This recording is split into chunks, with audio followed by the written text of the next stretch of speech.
Good morning to all. सभी को नमस्ते। बेटा, जैसा कि आप लोग जानते हैं कि आप लोग इस समय पैंडेमिक कंडीशन से गुजर रहे हैं, तो ऑनलाइन स्टडी करनी है हम लोगों को। तो ऑनलाइन स्टडी में क्या है कि हमें जो भी आपको वीडियो डिलीवर किया जा रहा है उसको बहुत अच्छे से देखना है, बहुत अच्छे से विधिवत देखना है। ठीक है, थोरोली आपको नहीं कि हाँ बस एक बार ऐसे लिया और टक टक टक टक करके ऐसे पूरा देख लिया, वो नहीं है। ठीक है, जितने भी टॉपिक्स पढ़ाए जा रहे हैं, इवन चाहे किसी भी सब्जेक्ट के हों, उनको आपको अच्छे से रीड करना है, अच्छे से उनको जो है तैयार करना है, क्योंकि आप लोगों के जो टेस्ट होंगे वो ऑनलाइन टेस्ट होंगे थ्रू गूगल फॉर्म्स। ठीक है, प्रत्येक चैप्टर का each chapters test on Google form. ठीक है, थ्रू गूगल फॉर्म ऑनलाइन होगा। तो आप लोगों को बहुत अच्छे से पढ़ना है, बहुत अच्छे से समझ के पढ़ना है, कहीं भी कोई डाउट नहीं रखना है। ठीक है, तो इतना तो आप लोगों को क्लियर हो गया है कि डाउट कहीं भी कोई भी नहीं रखना है। ठीक है, तो बिना डाउट के हम पढ़ेंगे। तो जो आपका चैप्टर है, 4 चैप्टर आप पहले पढ़ चुके हैं, सभी लोगों को पता है, सभी लोग पढ़े हैं अच्छे से। ठीक है, रिप्रोडक्शन के जो आपके फर्स्ट यूनिट है रिलेटेड टू रिप्रोडक्शन, वो हो गई है, चाहे फ्लावरिंग प्लांट्स में हो, चाहे ह्यूमन बींग्स में हो, चाहे उससे रिलेटेड ह्यूमन हेल्थ को लेके टॉपिक्स हों। ठीक है, या बेसिक रिप्रोडक्शन का हो, सब पढ़ चुके हैं आप। Now today we discuss about genetics. हम जेनेटिक्स के बारे में आज जानेंगे, और जेनेटिक्स में जो पहला चैप्टर आपका है that is principle of inheritance and variation. Before it the first lecture of principle of inheritance and variation on basic concept, basic knowledge of inheritance, उसे हम एक बार आज फिर से रिवाइज करेंगे, फिर से समझेंगे। ठीक है, तो चैप्टर 5 आपका जो है बेसिक इनहेरिटेंस हम समझ चुके हैं। इसमें अब principle of inheritance and variations को हम पढ़ेंगे, समझेंगे और अच्छे से पढ़ेंगे। ठीक है, now first of all we know about Mendelian genetics. What is Mendelian genetics? Mendelian genetics है क्या? सबसे पहले तो every organism, every living organism reproduce. First of all, first point, कोई भी अगर लिविंग बींग्स हैं तो वो रिप्रोड्यूस करेगा, जरूर करेगा। ये मेन रिप्रोडक्शन का जो है वो रिप्रोडक्शन जो है मेन थिंग्स है, क्योंकि उसे अपनी पॉपुलेशन को आगे बढ़ाना है, पॉपुलेशन को इंक्रीज़ करना है, और सेम काइंड ऑफ स्पीसीज़ को जो है वो एग्जिस्ट कराना है इन्वायरमेंट में। Then the second, it result in the formation of offspring of the same kind. जितनी कोई भी स्पीसीज़ है तो उनके जो ओन काइंड्स जो यानी जो इस ऑफ स्प्रिंग्स होंगे वो सेम काइंड्स होंगे, उन्हीं के जैसे होंगे। हाँ, उनमें कुछ वेरिएशन होता है। वेरिएशन मीन्स अगर किसी भी स्पीसीज में, if any species not totally identical, not totally resemble to the parents, then it is known as variation. आगे हम समझेंगे। कुछ यहाँ पे जो फिगर्स हैं दिए गए हैं, इन्हें हम समझ लेते हैं। देखिए, ये पहला आपका जो फिगर है लायन है और उसका कब है। ठीक है, एंड देन आपका हेयर है, चिंपैंजी, पांडा एंड डक। ये सब क्या हैं? देखिए, सभी के साथ में उनके ऑफ स्प्रिंग हैं, और ऑफ स्प्रिंग रिजेंबल कर रहे हैं अपने पेरेंट्स से। तो कहने का मतलब यही है कि जो भी ऑफ स्प्रिंग्स होते हैं वो अपने पेरेंट्स की कॉपी होते हैं। ठीक है, but some features are very, कुछ फीचर डिफरेंट होते हैं, डिफर होते हैं और वेरी करते हैं। नेक्स्ट, ये कुछ फैमिलीज़ दी गई हैं, डिफरेंट डिफरेंट कंट्रीज़ की हैं। तो इसमें भी आप देख रहे हैं कि डिफरेंट डिफरेंट कंट्रीज़ की जो फैमिलीज़ हैं ये कैसी हैं, इनके जो पेरेंट्स हैं और जो उनके ऑफ स्प्रिंग हैं, उनमें सभी में जो है वो सेम काइंड्स ऑफ हैं। ठीक है, एक्सेप्ट सम वेरिएशन, कुछ वेरिएशन को छोड़ दें तो। नेक्स्ट समझ लेते हैं व्हाट इज जेनेटिक्स। जेनेटिक्स क्या है? लाइफ साइंस की एक ब्रांच है जिसमें हम किसकी स्टडी करते हैं? हेरिडिटी एंड वेरिएशंस की। हेरिडिटी क्या होता है उसको भी समझ लेते हैं और वेरिएशंस भी समझ लेते हैं। हम जेनेटिक्स में दो टर्म को स्टडी करेंगे, फर्स्ट हेरिडिटी होगा एंड सेकेंड वेरिएशन होगा। ठीक है, heredity and variation, two things को जो है हम यहाँ पे डिस्कस करेंगे। फर्स्ट ऑफ ऑल, हेरिडिटी क्या है? Heredity is the transmission of character from parents to their offspring. Heredity क्या है? जो characters parent to offspring में ट्रांसफ़र होते हैं उन्हें हम हेरिटेबल करेक्टर्स कहते हैं, और ये जो फिनोमेना है, जो प्रोसेस है, उसको हम हेरिडिटी कहते हैं। वेरिएशन, अब जो ट्रांसफ़र हो रहे हैं, जो करेक्टर ट्रांसफ़र हो रहे हैं वो सेम बिल्कुल वैसे ही नहीं ट्रांसफ़र होते, कुछ करेक्टर डिफ़र होते हैं। जो किसी भी ऑफ स्प्रिंग की, उनकी जो पेरेंट्स की ऑफ स्प्रिंग होंगी उनमें, या एक ही पेरेंट्स की अगर दो ऑफ स्प्रिंग्स हैं, अगर दो उनके बच्चे हैं, 2 चिल्ड्रंस हैं, तो उसमें भी आपस में जो है वेरिएशन होता है। ठीक है, दैट इज़ वेरिएशन। अच्छे से समझ रहे ना, कोई डाउट नहीं होना चाहिए, अच्छे से समझ में आना चाहिए। ओके, क्योंकि अच्छे से समझेंगे तो बाद में आपको एक बार रिवाइज करेंगे तुरंत समझ में आ जाएगा। What is heredity? जो करेक्टर्स हमें माँ बाप से मिलते हैं, दैट इज़ हेरिटेबल करेक्टर्स। और ये जो प्रोसेस है जिसके थ्रू वो ट्रांसफ़र होते हैं उसे हम हेरिडिटी में स्टडी करते हैं। तो जेनेटिक्स में हम दो ही चीज़ों का जो है स्टडी करेंगे, दो आपके मेन बेसिक जो वर्ड्स हैं याद रखने, हेरिडिटी एंड वेरिएशन को हम स्टडी करते हैं जेनेटिक्स में। ओके, देन दो टाइप के आपके वेरिएशंस होंगे, एक हेरिडिटी वेरिएशन होंगे, दूसरे इन्वायरमेंटल वेरिएशन होंगे। दोनों को समझते हैं। What is heritable variation? Heritable variations क्या हैं? There are genetically and inheritable. Genetical होते हैं, ठीक है। जेनेटिकल का मतलब ये है जो पेरेंट टू ऑफ स्प्रिंग में ट्रांसफ़र होंगे, इनहेरिटेट होंगे, उनमें जो करेक्टर्स हैं वो ट्रांसफ़र होंगे, जो पेरेंट्स के करेक्टर होंगे वो बच्चे मुँह में आएंगे, उनके ऑफ स्प्रिंग में वो आ जाएंगे। ठीक है, वो हेरिटेबल करेक्टर्स होते हैं। जो यानी those character who obtain from their parents, जो हम पेरेंट्स से, उनके पेरेंट्स से जो बच्चे जो होते हैं, ऑफ स्प्रिंग होते हैं, उनके बच्चे जो हैं वो पेरेंट्स से जो करेक्टर्स को गेन करते हैं वो हेरिडिटी करेक्टर्स होते हैं। और इसमें जो वेरिएशन होता है उसे हम हेरिडिटी वेरिएशन बोलते हैं। ठीक है, आगे समझेंगे। इन्वायरमेंटल वेरिएशन क्या होते हैं? ये एक्वायर्ड किए जाते हैं, नॉन हेरिटेबल होते हैं। जैसे इन्वायरमेंटल में जो, जैसे यहाँ पे कोई अगर इन्वायरमेंटल कंडीशन, जैसे कहीं की हॉट क्लाइमेट है, कहीं का कोल्ड क्लाइमेट है, तो वहाँ पे कुछ ना कुछ वेरिएशन हो जाते हैं, कुछ ना कुछ। जैसे हम लोगों की स्किन कलर है, ये सब है, तो ठीक है, ये इन्वायरमेंट पे डिपेंड करेगा कि हम किस टाइप के क्लाइमेट में रह रहे हैं।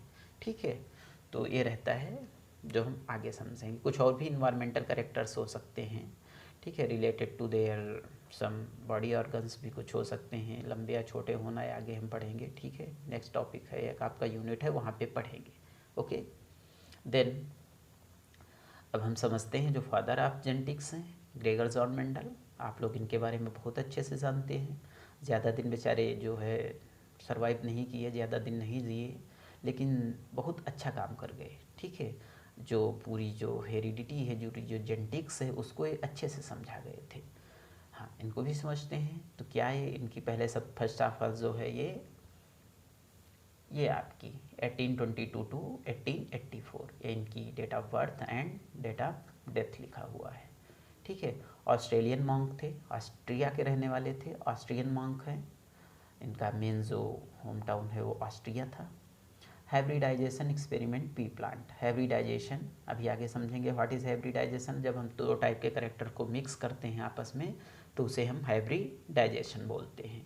एक्सपेरिमेंट विथ पी प्लांट के साथ में इन्होंने एक्सपेरिमेंट किया है, और इन्होंने रिजल्ट जो अपना पब्लिश्ड किया था वो किस नाम से था? Translation of the characters. आपको पता है व्हाट ट्रांसलेशन? जब हम किसी चीज़ की कोडिंग करते हैं, किसी दूसरे फॉर्मेट में लेते हैं तो उसे हम ट्रांसलेशन बोलते हैं, रूपांतरण। ठीक है, ट्रांसलेट करते हैं। करेक्टर्स कैसे ट्रांसलेट होते हैं, कैसे पेरेंट टू ऑफ स्प्रिंग में जा रहे हैं, उसकी प्रोसेस को समझाया था। और इन्होंने natural history, in the natural history of society of one में पब्लिश करवाया था। He is regarded as the father of genetics, इनको फादर ऑफ जेनेटिक्स कहा जाता है।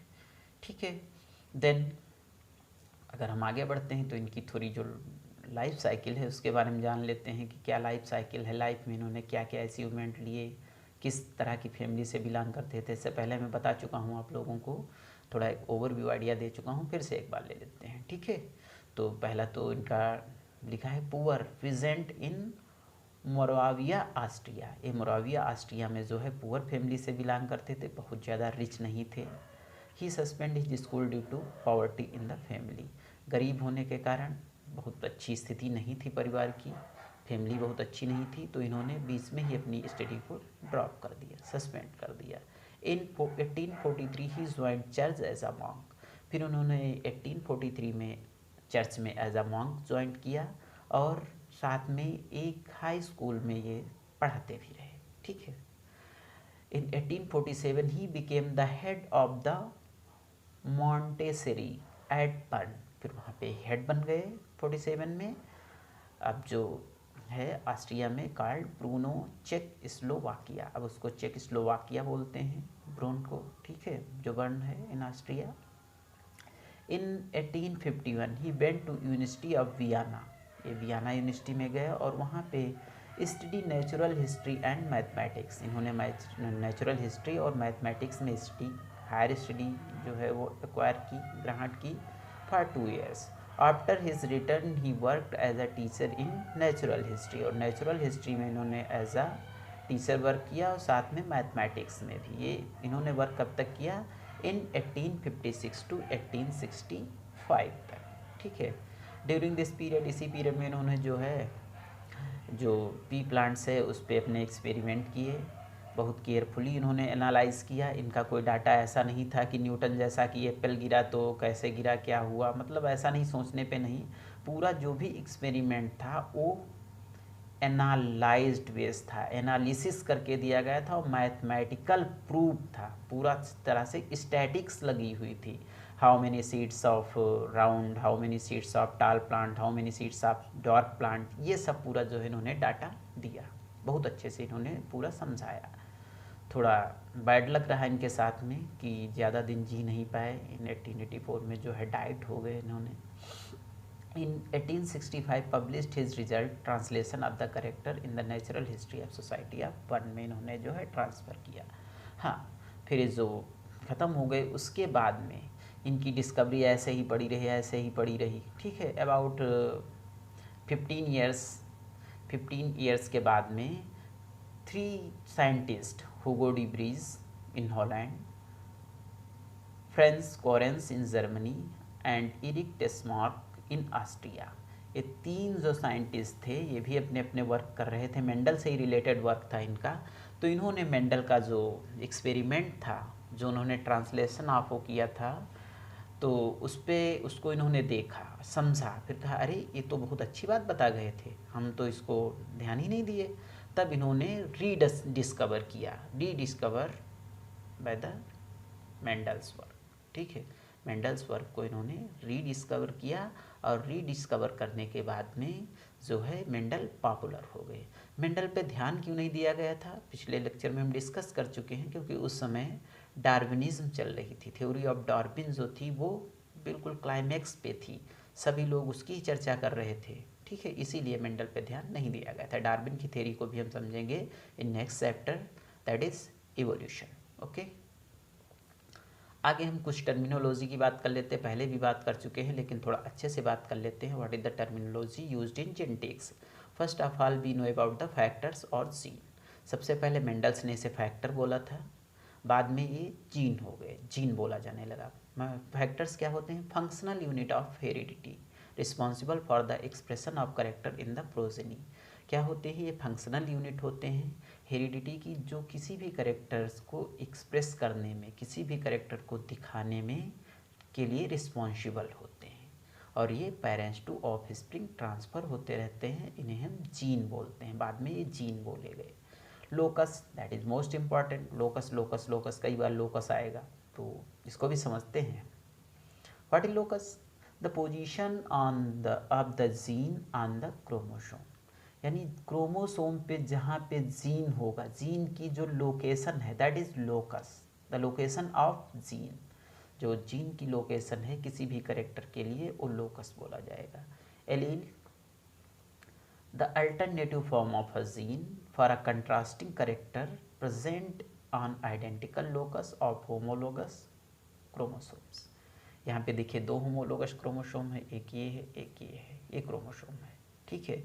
तो एलील्स यानी किसी भी करेक्टर के लिए जो जीन होगा, एक यहाँ पे जीन होगा और एक यहाँ पे जीन होगा। ठीक है।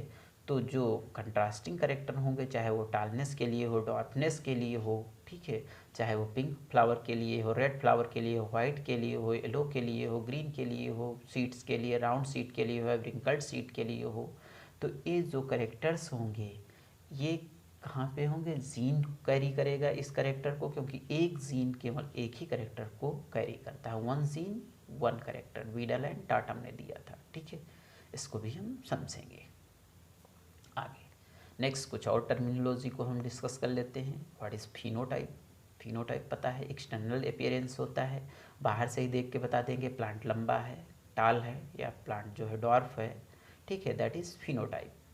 अगर जीनोटाइप क्या होता है, ये जेनेटिक कॉन्स्टिट्यूशन होता है, ऊपर से देख के हम नहीं बता देंगे कि इसमें जो है टाल प्लांट तो है, बट हो सकता है उसमें दूसरे जो डॉर्फनेस का जीन है वो हो, लेकिन वो रेसेसिव फॉर्म में हो, दिख ना रहा हो, उसके करेक्टर जो है वो सस्पेंड हो गए हों, सप्रेस हो गए हों, ना दिख रहे हों, ठीक है, तो उसे हम बोलते हैं जीनोटिपिक रेशियो, जीनोटाइप रेशियो होता है वो। Then phenotype ratio. Phenotypic ratio क्या है, जो correct proportion of phenotype in population, जो फिनोटाइप पॉपुलेशन पे जीनोटिपिक, जो जीनोटाइप की होगी homozygous, same the individual having identical gene is an allele pair of a character. अगर एक ही जैसे दोनों जीन्स हैं, होमोलोगस क्रोमोसोम पे एक ही जैसे करेक्टर रखने वाले जीन हैं तो उसे हम होमोजाइगस कहेंगे, अगर दोनों एक टाइप के नहीं हैं तो हेट्रोजाइगस कहेंगे। जैसे यहाँ देखिएगा कैपिटल टी टी, ठीक है, स्मॉल टी टी, तो कैपिटल टी टी जो दोनों जीन हैं ये टालनेस के लिए हैं, स्मॉल टी टी जो दोनों जीन्स हैं ये किसके लिए हैं, डॉर्फनेस के लिए हैं। ऐसे ही यहाँ देखिए जो एक कैपिटल टी है एक स्मॉल टी है, ये क्या है, एक टालनेस के लिए है, दूसरा डॉर्फनेस के लिए है। टालनेस दैट इज डोमिनेंट जीन होता है और डॉर्फनेस के रेसेसिव जीन होता है। अभी हम समझेंगे which character are dominant and which characters are recessive, ठीक है, उसी के बेस पे पूरी आपकी जेनेटिक्स जो है बेस्ड है, ठीक, तो इसको भी हम डिस्कस करेंगे। Next, why Mendel selected pea plant, Mendel ने पी प्लांट ही क्यों सेलेक्ट किया, ये भी एक जो है पॉइंट है, हम इससे पिछले का पहले पढ़ चुके हैं। नाउ वी डिस्कस इन बिल्कुल कंप्लीट, हम जो है फुल्ली डिस्क्राइब करेंगे एक एक पॉइंट को, ठीक है। अब हमें ब्रीफ में कुछ भी नहीं पढ़ना है, ये नहीं कि ओवरऑल कर लिया, ठीक है। तो selection of P plants, the main reason for adopting garden pea, क्यों उन्होंने गार्डन पी को सिलेक्ट किया। गार्डन पी का अगर हम बॉटनिकल नेम देखें तो पाइसम सटाइवम होता है, और उन्होंने पी प्लांट को इसलिए चुना, इसलिए सिलेक्ट किया because P has many distinct contrasting character. एक ही प्लांट लीजिए, उस पर कई तरह के आपको कंट्रास्टिंग करेक्टर्स मिल जाएंगे, और इन्होंने जो स्टडी किया था वो 7 कंट्रास्टिंग करेक्टर को स्टडी किया था। कितने स्टडी किया था, 7 को, और ये 7 कंट्रास्टिंग करेक्टर्स को जो है हम आगे समझेंगे। देन लाइफ स्पान जो होती है पी प्लांट की 60 होती है, यानी अगर आप ऐसा प्लांट एक चुन लोगे कि जिसकी लाइफ साइकिल जो है 100 साल में पूरी हो रही हो, यानी उसमें फ्लावरिंग के बाद उसमें जो है, जैसे बम्बू ट्री आफ्टर 100 ईयर्स जो होता है उसमें फ्लावरिंग होती है, ठीक है, उसको चुन लोगे तो कैसे भाई अपना एक्सपेरिमेंट कर पाओगे, कर लोगे क्या एक्सपेरिमेंट, नहीं कर पाओगे, आप ही की लाइफ साइकिल ख़त्म हो जाएगी एक्सपेरिमेंट करने से पहले। तो इन्होंने पी प्लांट इसलिए चूज़ किया क्योंकि इसकी लाइफ साइकिल जो होती है, लाइफ स्पॉन जो होती है वो 60 होती है, कम समय में पूरी हो जाती है, और पूरा जो है पूरा यानी प्लांट को ग्रो कराएंगे, ग्रो कराने के फ्लावरिंग होगी, फ्रूट्स आएंगे और डेड हो जाएगा, ये होती है पूरी लाइफ साइकिल, ठीक है। तो इसीलिए इन्होंने पी प्लांट चूज किया, okay.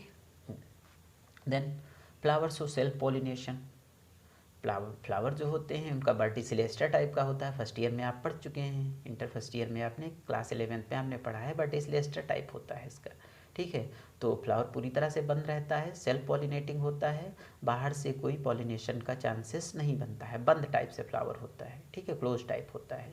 Reproductive hurls being enclosed bye Corolla, जो कोरोला होता है वर्टिसिलेस्टर टाइप का, उसमें ये इनक्लोज्ड रहते हैं, ठीक है, ये है। उसके बाद में अगला क्या है, it is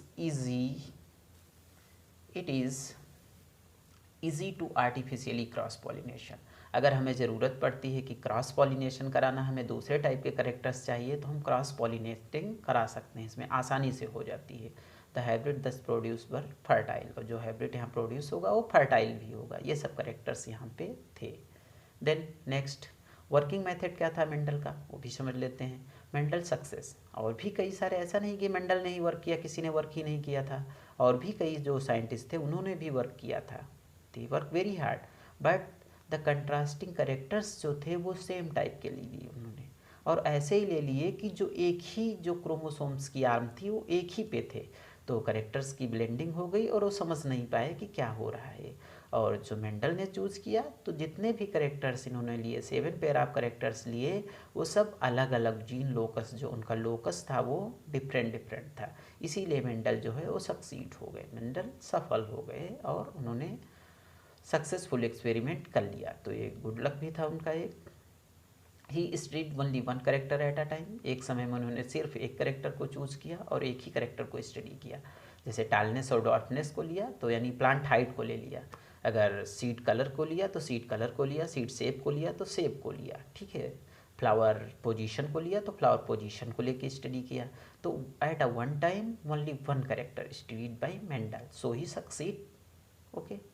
He used all available techniques to avoid cross pollination by undesirable pollen grains। ये नहीं, उन्होंने जो है जितनी भी टेक्निक्स होती हैं जो क्रॉस पॉलिनेशन को रोकती हैं उनको यूज़ किया, ठीक है, तभी सफल हो पाए, तभी सक्सीड हुए वो। He applied mathematics and statics to analyse the result obtained by him.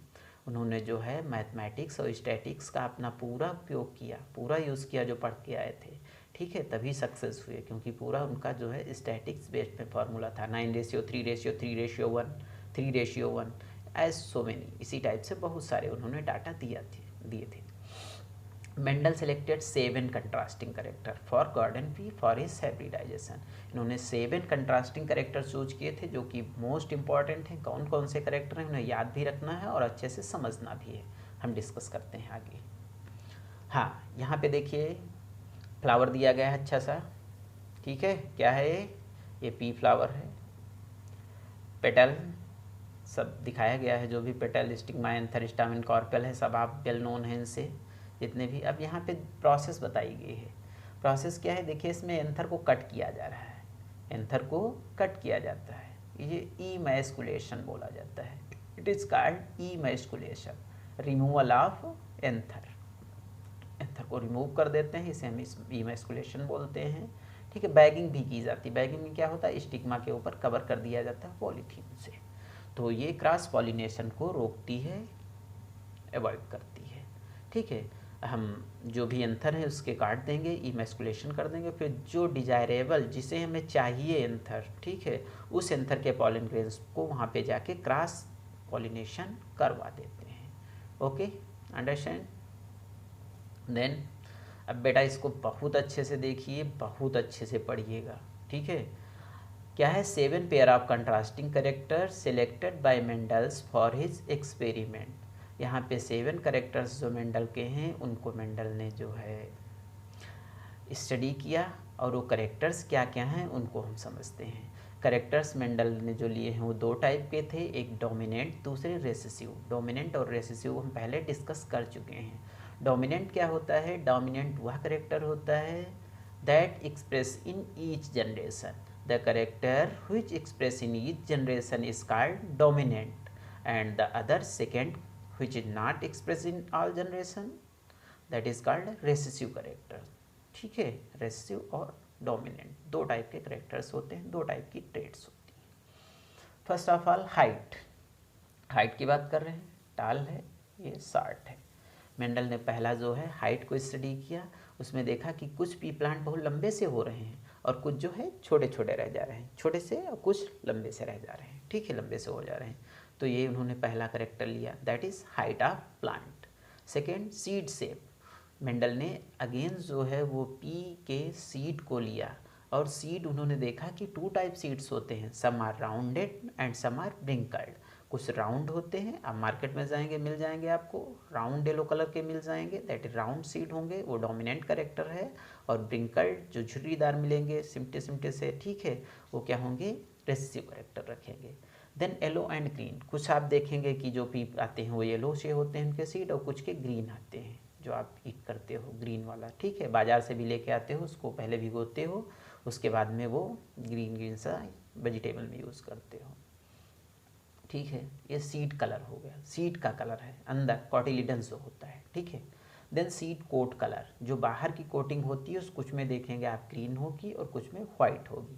तो जो ग्रीन होती है सीड कोट, यानी सीड के ऊपर की जो कवरिंग होती है कॉटिलिडन्स के ऊपर की, वो कोट अगर ग्रीन है दैट इज़ डोमिनेंट करेक्टर, और वो वाइट अगर है तो रेसिव करेक्टर होगा। याद रखिए, जो ग्रीन पहले जो सीड कलर लिया गया था, अब सीड कोट कलर लिया गया है सीड के ऊपर का। देन पॉड शेप, पॉड क्या, जो मटर की फली आती है वो भी दो टाइप की होती है, आप देखे होंगे। एक इनफ्लेटेड होती है, फुल होती है, आप ऊपर से देख के नहीं बता पाएंगे कि how many seeds present inside the pod. But जो सेकेंड थिंग होगी उसमें आप देखेंगे कि सभी पॉड्स में जितने भी सीड होंगे वो सब अलग अलग होंगे टाइप से। तो ये पॉड शेप है, पॉड का शेप लिया। Then pod colour, pod colour भी आप अगर मैं देखते हैं पी प्लांट्स को तो दो टाइप के पॉट्स होते हैं। एक जो आप देखे होंगे मार्केट में अवेलेबल होती हैं, एक जो ग्रीन होती हैं, पॉट का जो कलर होता है ग्रीन होता है, और दूसरे में देखेंगे कि उसका कलर येलो होता है, येलोइश टाइप का होता है। देन लास्ट फ्लावर पोजीशन थी। फ्लावर पोजीशन क्या, दो टाइप के फ्लावर्स होते हैं, एक जो बीच बीच में ब्रांचेस के बीच में आ रहे हैं, ठीक है, ये है, ये क्या है, फ्लावर पोजीशन।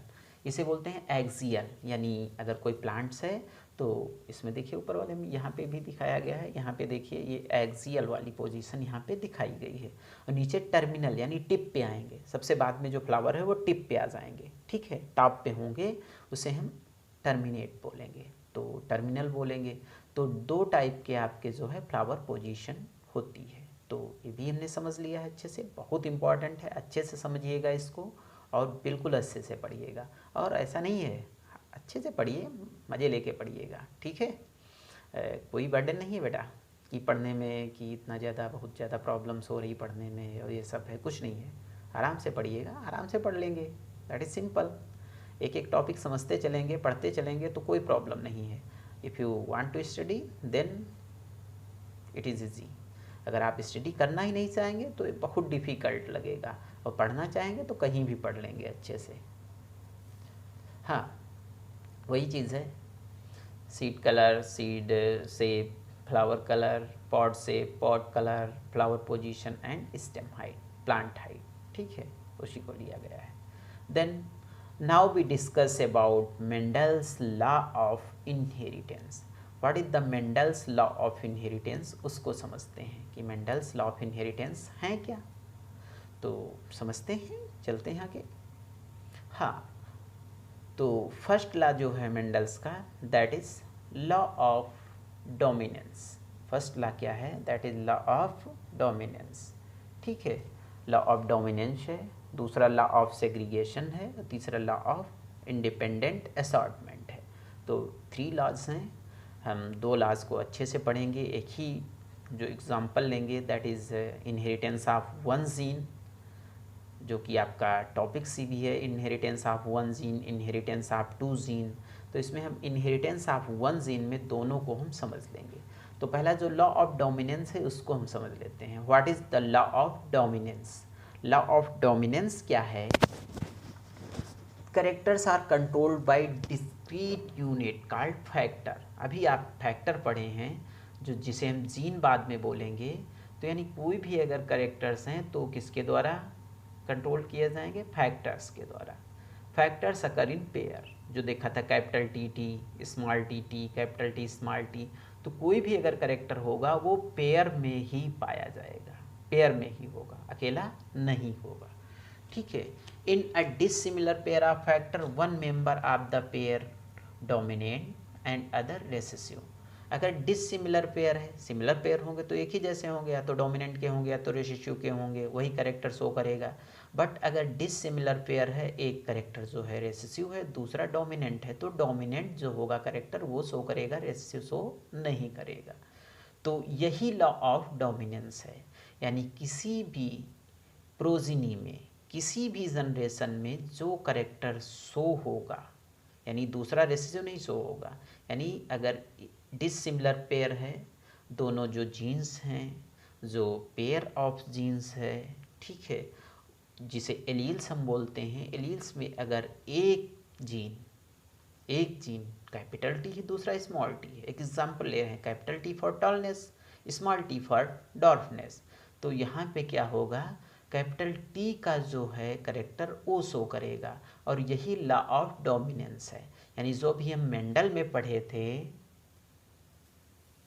ये वाले में क्या पढ़ा था हमने कि जो डोमिनेंट करेक्टर है, अगर डोमिनेंट करेक्टर, अगर कोई ऐसा आपका जो है, कोई इस टाइप का आपका पेयर है जिसमें एक जो है ऊपर वाले से डोमिनेंट से लिया गया है करेक्टर, और दूसरा नीचे वाला जो रेसेसिव ट्रेट है इससे लिया गया है, तो जो करेक्टर शो होगा जनरेशन में, वो फर्स्ट जो डोमिनेंट टाइप का करेक्टर है वो शो होगा।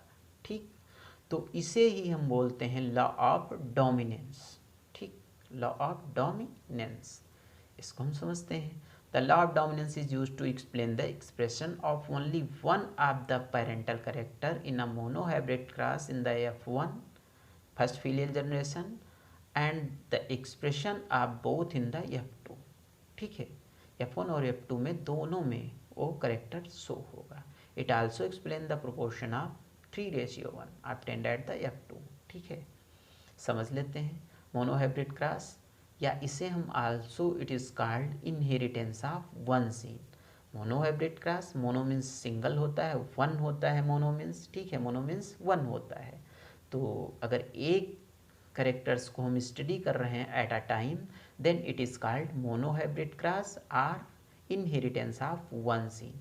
वन जीन, यहाँ पे एक ही जीन जो है वो इनहेरिटेट हो रही है। वो जीन क्या है, that is belongs to plant height, stem height, stem height से बिलोंग कर रही है, इसीलिए हम इसको बोलते हैं इनहेरिटेंस ऑफ वन जीन।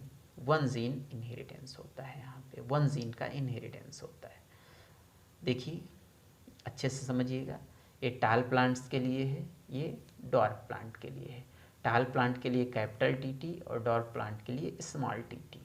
अब इन दोनों को अगर हम जीन को जो है, जब मियोसिस पढ़ा है आपने, मियोसिस होती है, जब मियोसिस होगी तो जो दोनों करेक्टर्स हैं, क्योंकि हैप्लॉइड नंबर आप गैमीट्स बनते हैं, हैप्लॉइड नंबर आप क्रोमोसोम्स रह जाते हैं, तो यहाँ कैपिटल टी और कैपिटल टी अलग हो गए, स्मॉल टी अलग हो गए।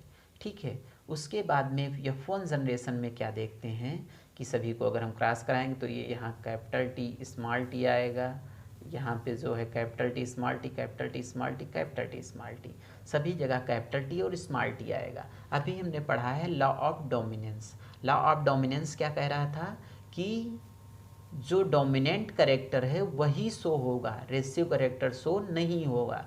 तो F1 जनरेशन में all plants are tall. In F1 generation all plants are tall. देखिए सभी टाल प्लांट्स हैं, कोई भी डॉर्फ प्लांट नहीं है, but the gene also present in it. लेकिन जो रेसेसिव जीन है वो प्रेजेंट है। It is law of dominance. ये क्या है, ये लॉ ऑफ डोमिनेंस हो गया। क्यों ये लॉ ऑफ डोमिनेंस हो गया, क्योंकि यहाँ सिर्फ डोमिनेटिंग करेक्टर शो हो रहा है, रेसिव करेक्टर नहीं शो हो रहा है, so it is called law of dominance. Simple है, ओके ठीक है, समझ लिया। अब लॉ ऑफ सेग्रीगेशन भी समझ लेते हैं। सेग्रीगेशन का मतलब ये है कि अलग हो जाना, छट जाना, निकल के आ जाना करेक्टर्स को।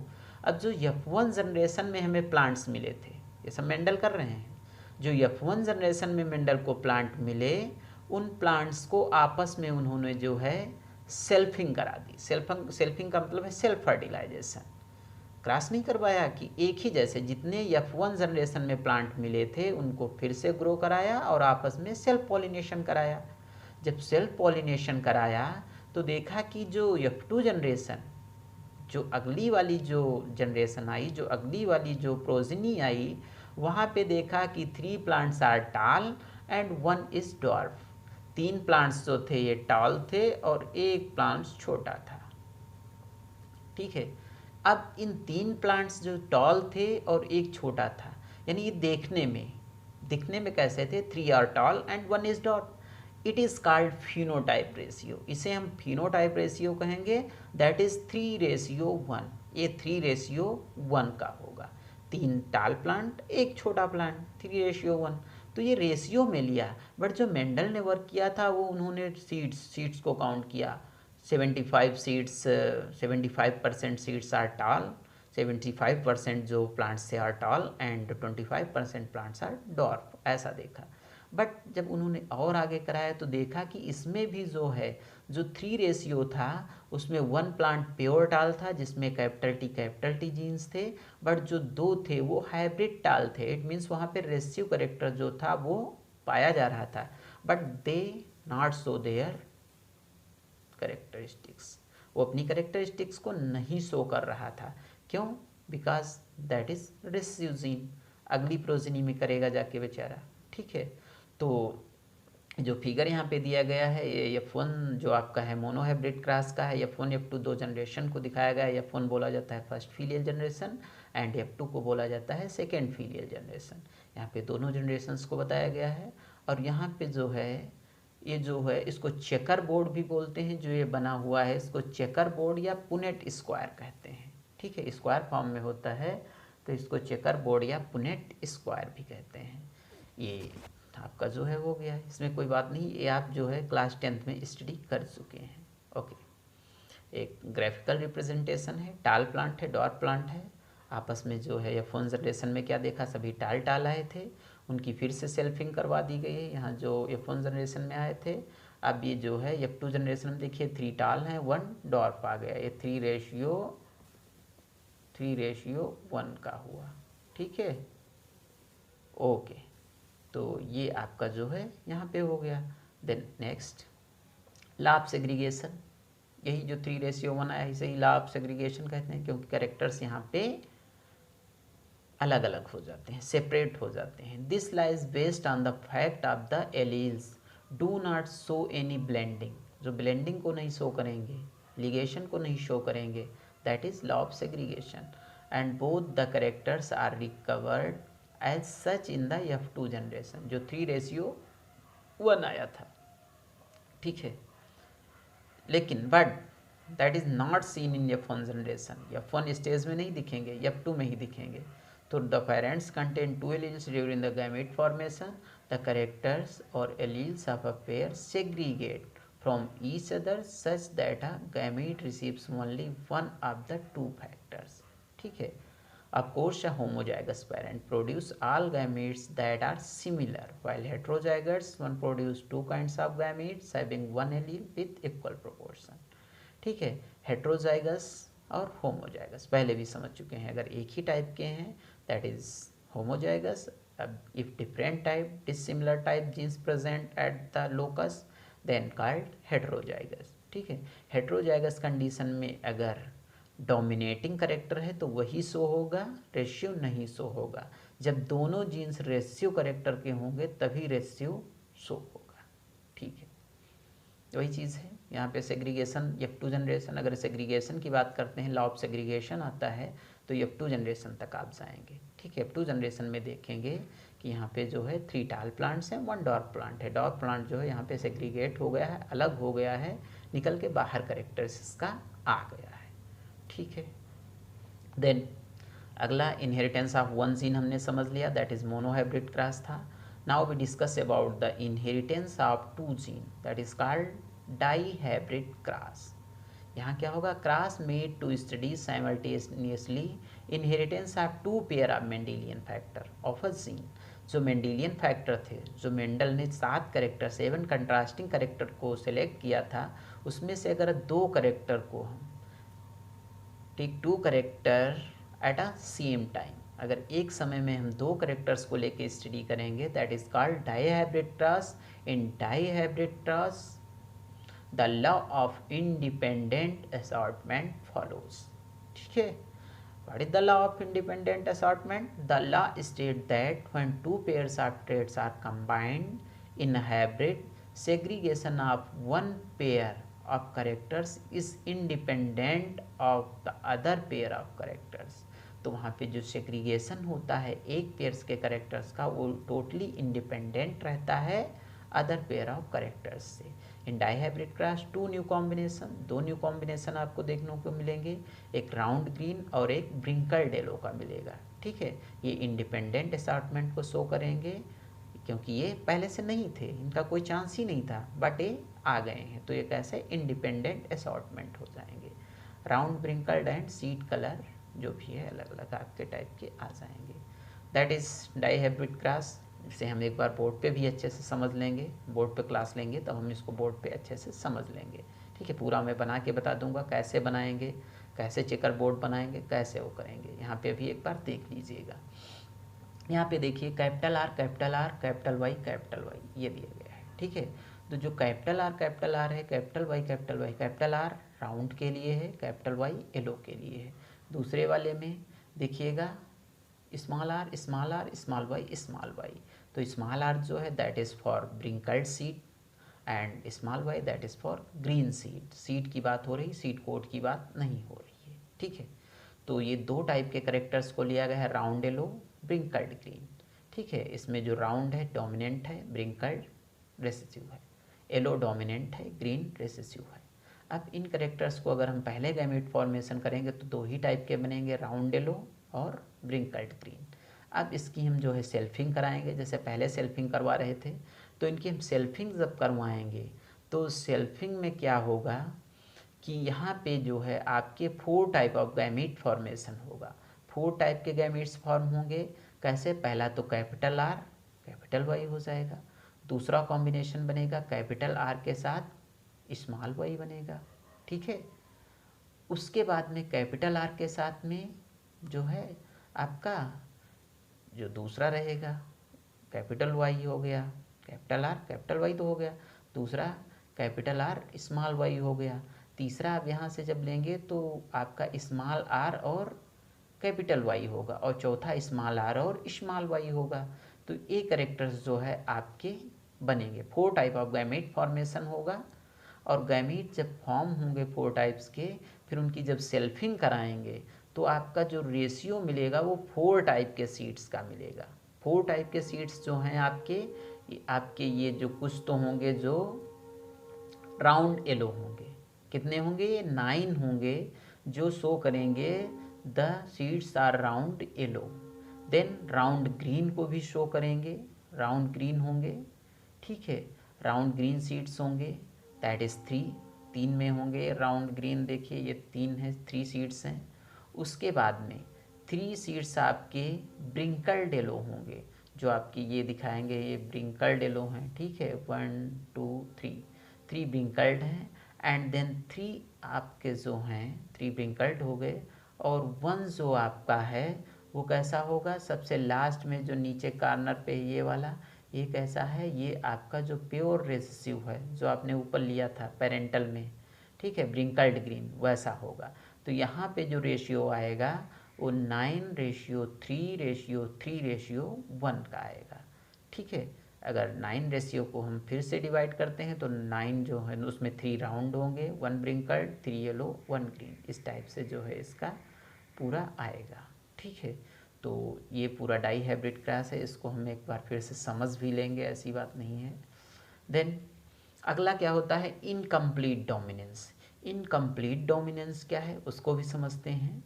इनकम्प्लीट डोमिनेंस में ये होता है कि करेक्टर्स जो डोमिनेटिंग करेक्टर्स है वो तो शो ही होगा, साथ में रेसेसिव करेक्टर भी शो होने लगता है। तो जब 2 करेक्टर एक साथ में शो होने लगेंगे तो ब्लेंडिंग ऑफ करेक्टर्स शो होंगे, एलिगेशन आ जाएगा, आपस में मिल जाएंगे, दोनों करेक्टर्स आ जाएंगे निकल के, और इसे बोलते हैं इनकम्प्लीट डोमिनेंस। यानी पूरी तरह से डोमिनेट करेक्टर जो था, डोमिनेट जो कर रहा था वो करेक्टर डोमिनेटिंग नहीं हो पाया है, उसने डोमिनेट नहीं किया है, तो उसे हम क्या बोलेंगे बेटा? इनकम्प्लीट डोमिनेंस बोलेंगे। और इनकम्प्लीट डोमिनेंस क्या है? It is the post Mendelian discovery है, ये मेंडल के बाद की डिस्कवरी है। ठीक है, मेंडल के बाद ये डिस्कवर किया गया था।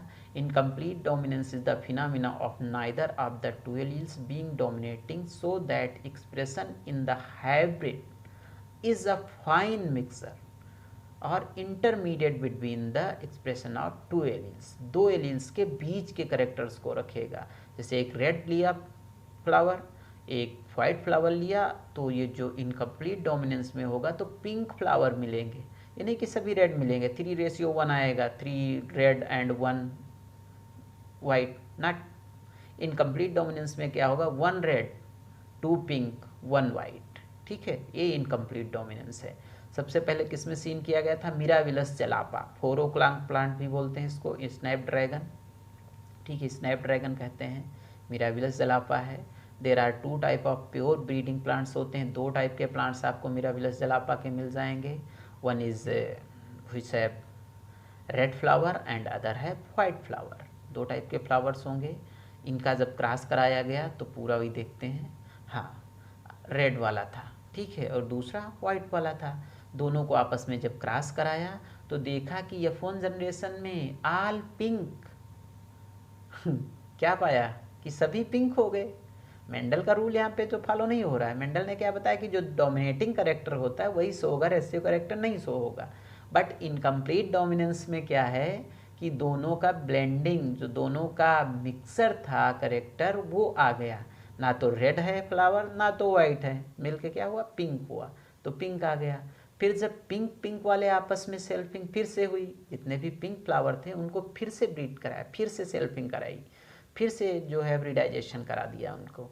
तो क्या पाया कि क्रॉस पॉलिनेशन कराने पे पिंक पिंक वालों का, उसमें देखा कि 1 रेड, 1 प्योर रेड आ रहा है, 2 पिंक आ रहे हैं और 1 वाइट। जादू हो रहा था, ठीक है, कि प्लांट्स जो है आप जो है वो पिंक फ्लावर वाले लगा रहे हो, ग्रो करा रहे हो, बट उसमें 1 रेड निकल आता है, 2 पिंक निकल आते हैं, 1 वाइट निकल आता है। क्या है, जादू ही तो है बस। तो पढ़ने में दिक्कत क्या है, जादू पढ़ना है, ठीक है, इट्स मैजिक।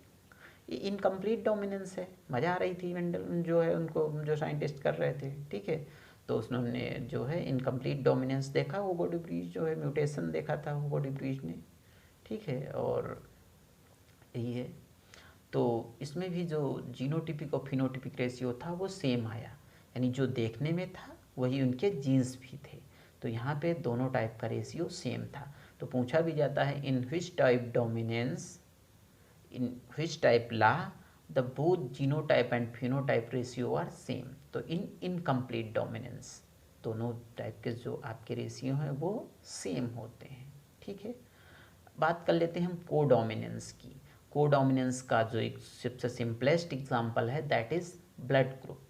ब्लड ग्रुप क्या होता है, ह्यूमन ब्लड ग्रुप जो है उसमें 4 टाइप का आपका दिया जाता है, 4 टाइप्स का ब्लड ग्रुप होता है, ए बी ओ टाइप का, ठीक है, A B and O type का, ठीक, ये 4 टाइप का होता है। It is the phenomena of 2 alleles lacking dominance recessive relationship and both expressing themselves in the organism. Allele based होता है, ठीक है। Human beings ABO blood grouping होती है, कंट्रोल बाय जीन। जीन जो आई है वो कंट्रोल करता है, इसीलिए आई के ऊपर जो है सुपर स्क्रिप्ट में लिखा जाता है ए बी जो भी है। अगर आई ए है, दोनों पेयर अगर ए कैरी कर रहे हैं, सुपर स्क्रिप्ट अगर ए लिखा गया तो ए ब्लड ग्रुप होगा, ए और बी है तो ए बी होगा, बी वी है तो पी होगा, और किसी टाइप का अगर नहीं है तो वो ओ टाइप का होता है, ठीक है। कंटेन 2 of 3 एलिल्स, ठीक है, ए बी जो है, और या फिर आई नील होगा, 0 को नील भी बोलते हैं, यानी कोई भी टाइप का एलिल्स नहीं है वहाँ पे। The plasma membrane of red blood cells has sugar polymers that protrude from its surface and the kinds of sugar is controlled by the gene. When IA and IB are present together, both express their own type of sugar because codominance यही है। ए और B दोनों type के पाए जा रहे हैं तो ब्लड ग्रुप ए बी हो गया, ठीक है। कोडोमिनेंस, दोनों अपना अपना जो इफेक्ट है वो शो कर रहे हैं, ठीक है, इसे हम कोडोमिनेंस कहते हैं। शो किया गया, देखिए, अगर एलील ऑफ पेरेंट्स फर्स्ट जो है और allele of from parents second, 2 parents हैं, एक के एलील सो आई ए हैं, दूसरे का भी आई ए है, तो जीनोटाइप ऑफ ऑफ स्प्रिंग दोनों पे आई ए होगा, ठीक है, फर्स्ट। तो यहाँ पे ब्लड ग्रुप ए हो जाएगा। उसके बाद में आई बी है तो यहाँ पे ब्लड ग्रुप ए बी हो जाएगा। अगर एक पेरेंट्स आपका ब्लड ग्रुप ए का है और दूसरा नील है तो भी ए ही होगा, यानी उस पर कोई किसी टाइप का नहीं है एलील। तीसरा आपका आई बी और आई ए है तब भी ए बी हो जाएगा। अगर आई बी है तो आई बी, और आई बी है और आई ज़ीरो है तो आपका बी हो जाएगा, और दोनों पे कोई टाइप का नहीं, that is O blood group होगा, जिसे हम नील भी बोलते हैं, ठीक है। तो ये टेबल जो है showing the genetic basis of blood groups in human population. हाँ, the codominance is also called multiple alleles, क्योंकि यहाँ पे more than one alleles work कर रहे हैं, so it is called multiple alleles. They are multiple forms of Mendelian factor और gene which occurs on the same gene locus. यहाँ पे same gene locus पे more than one type of alleles होते हैं, मोर than one type of genes locate करते हैं, so it is called multiple alleles.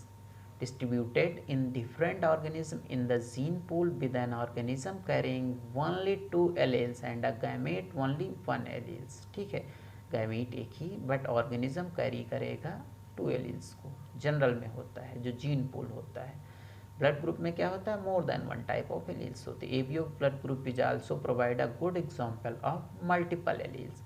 ये multiple alleles का जो है गुड एग्जांपल शो करता है. Okay, thank you. बस आज के लिए इतना ही रखते हैं. सभी को जो है फिर से एक बार मैं कहना चाह रहा हूँ कि जितना पढ़ाया है उसका होमवर्क कीजिए. आप लोगों का टेस्ट लिया जाएगा, गूगल फॉर्म पे टेस्ट होगा, देना कंपलसरी होगा, उसी बेस पे आपका रिजल्ट बनाएगा. तो आज के लिए इतना ही. शुभ दिन. ठीक है.